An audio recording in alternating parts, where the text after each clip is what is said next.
Welcome everybody to Extreme Off-Road Silly Bills, and today we're dealing with the 1970 International Scout 800A.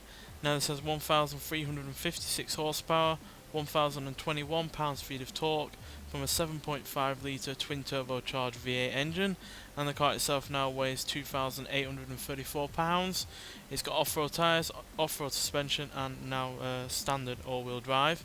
And it can do 0 to 16 5.783 seconds, 0 to 107.149 seconds, and going to a top speed of 194 miles an hour.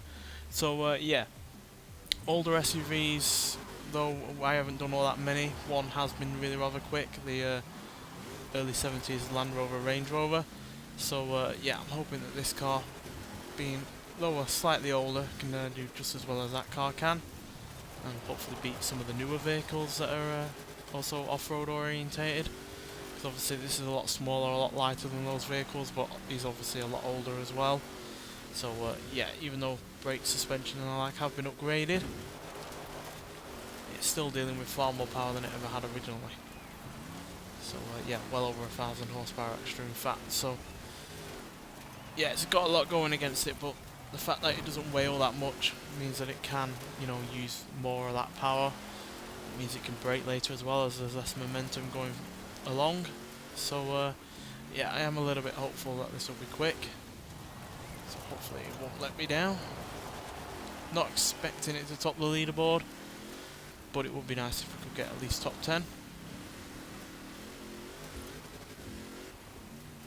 especially since I do really rather like this vehicle in the stock form. It's easily one of the more oddities really on this game and previous Forza games as well, to be honest, because yeah, international is not something that's really been represented in gaming all that much, to be honest. So the fact we have one at all on these games is really rather nice, and it would quite frankly be even nicer if we had more older off-roaders, especially something from the 80s, because we don't have any SUVs from the 80s, I don't think, not on this game at least. I know we have the Nissan Safari on Forza Motorsport 7, I think, but that's all I can think of really from that period.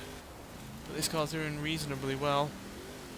It's handling the power really rather well. It's got some oversteer, which is to be expected, but it's able to gather some decent speed. I don't think we're going to get into the top 10 though with that time, unfortunately. No, we're not. At 2 minutes 11 seconds .258, but we are quicker than an aerial Nomad, a Ferrari GTC4 Lusso, and we're not all that far behind the likes of a Funko Motorsports F9 or a similarly aged Volkswagen Baja Bug, but we're also quicker than the Can-Am Maverick, which is an off-road buggy, by 0.1 of a second. So yeah, fairly impressive that it's beaten a few, you know, modern cars, but yeah, I would have liked it to have been more along the line of the 1973, is it?